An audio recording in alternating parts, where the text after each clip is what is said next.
नहीं, सिर्फ प्रेशर बढ़ेगा। और ये कॉलेज है, प्रेशर कुकर नहीं। अरे चाबुक के डर से तो सर्कस का शेर भी उछल के कुर्सी पर बैठना सीख जाता है, लेकिन ऐसे शेर को हम वेल ट्रेन्ड कहते हैं, वेल एजुकेटेड नहीं। Hello? This is not a philosophy class.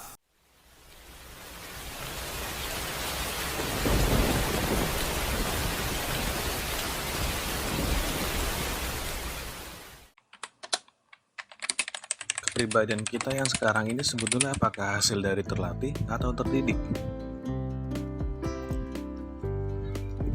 Di zaman gua dulu sering kita lihat orang tua lebih memilih untuk memukul atau membentak anaknya kalau nggak nurut perintah orang tuanya, atau ketika mereka lagi bandel. Sebagian dari anak-anak di zaman itu memilih untuk merasa takut dengan perlakuan seperti itu, artinya ya nurut aja. Dan sebagian lagi memilih untuk jadi lebih bandel. Alasan paling umum ya karena mereka ingin merasa lebih bebas aja. Tapi setelah dewasa, kita akan paham bahwa orang tua kita itu sebetulnya sayang dengan segala jenis kekurangan dan kebandelan yang kita punya pada saat itu. Hanya saja, kita bisa bilang bahwa caranya yang kurang tepat. Dan kita harus mewajari itu selama apa yang mereka lakukan bukan tindakan kriminal dan punya tujuan yang sebenarnya baik. Nah, cuplikan dari film Three Idiot tadi menggambarkan cara orang tua melatih kita untuk melakukan hal-hal yang benar menurut versinya yang mereka pahamin. Dominasi sikap yang ada pada era itu ya memang seperti itu. Kita dilatih untuk membiasakan diri pada tekanan yang akan membentuk kita menjadi pribadi yang tangguh dan tahan banting, dengan harapan kita bisa menjadi salah satu orang yang sukses. Menurut pemikiran dari banyak orang tua kita itu, sukses bisa diterjemahkan dengan kata kaya. Dan kaya berarti kita banyak uang dengan segala materi yang kita punya. Sedangkan sekarang kita paham bahwa kekayaan itu bukan hanya banyaknya harta, yang biasa kita sebut kaya finansial. Tapi ada juga kekayaan sosial, yang berarti kita banyak relasi, banyak teman. Atau kekayaan fisik, yang berarti kita sehat secara fisik, dan kita juga harus tahu sehat itu mahal. Terus kekayaan intelektual, yang berarti kita kaya akan wawasan dan pemahaman. Yang terakhir adalah kekayaan spiritual, atau bisa kita sebut kaya iman. Kondisi di era itu nggak kayak sekarang, di mana kita udah bisa mengakses dan mempelajari banyak hal yang baik dan benar dari internet atau buku-buku yang bisa kita beli dimanapun. Ya, walaupun kita tetap harus melakukan filter informasi, dan kita juga nggak bisa menyalahkan kekolotan orang tua kita atas ketidaktahuan mereka tentang cara mendidik yang benar.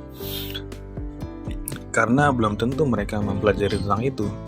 Toh kita pun jika ada di posisi yang sama, belum tentu bisa lebih baik dalam mengajari anak-anak kita nanti. Menurut KBBI, kata melatih itu berarti mengajarkan agar terbiasa melakukan sesuatu. Sedangkan kata mendidik itu berarti memberikan latihan mengenai akhlak dan kecerdasan. Dari sini kita paham bahwa apa yang orang tua kita lakukan dulu tentang kedisiplinan, kerja keras, dan ketangguhan sikap, itu adalah cara mereka membentuk kepribadian kita untuk menjadi kuat. Maka bersyukurlah bagi kita yang udah dilatih dengan keras dan kita bisa bertahan. Karena nggak semua anak bisa bertahan dari sikap kerasnya orang tua dan memilih keluar jalur untuk jadi bandel. Yang harus kita pahamin saat ini adalah kita nggak perlu menyalahkan orang tua manapun ketika kita tidak merasa dididik dengan benar. Entah itu kita merasa tertekan atau merasa tidak bebas untuk memilih jalan hidup. Yang penting yakini aja bahwa setiap orang tua memiliki pemahamannya masing-masing. Dan di balik itu semua, terkadang mereka hanya ingin yang terbaik buat kita. Justru mungkin kita yang nggak pernah peka soal itu karena terlalu fokus pada tekanan dan rasa kecewa.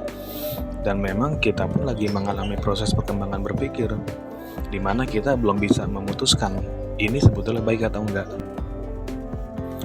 Saat kita sudah menjadi singa yang terlatih, maka sekarang tugas kita sebagai anak yang tangguh untuk mendidik diri kita sendiri. Kita harus mencerdaskan diri dengan belajar banyak hal, menambah wawasan yang bermanfaat, dan membangun kepribadian yang berakhlak. Kita sendiri yang harus memulai untuk berinisiatif merubah pola yang menurut kita kurang tepat. Dengan begitu, kita dapat melengkapi apa yang mungkin belum sempat orang tua kita lakukan di masa kecil kita. Jika kita lahir dari keluarga yang kurang santun, maka lakukanlah inisiatif untuk merubah pola yang udah ada. Perbaiki sikap dan jadikan dirimu sebagai puncak rantai untuk membangun ulang didikan pada anak-anakmu nanti. Begitupun jika kamu lahir dari keluarga yang miskin, maka belajarlah untuk membangun pribadi yang berkelas. Posisikan dirimu sebagai prototipe untuk dicontoh oleh anak-anakmu nanti. Dan hal yang paling penting disampaikan oleh Pun Suk Wang Du adalah jangan pernah kejar kesuksesan, tapi kejarlah kesempurnaan. Meskipun kita tahu bahwa kesempurnaan itu adalah hal yang gak mungkin. Oke, itu aja dari gue. Thank you.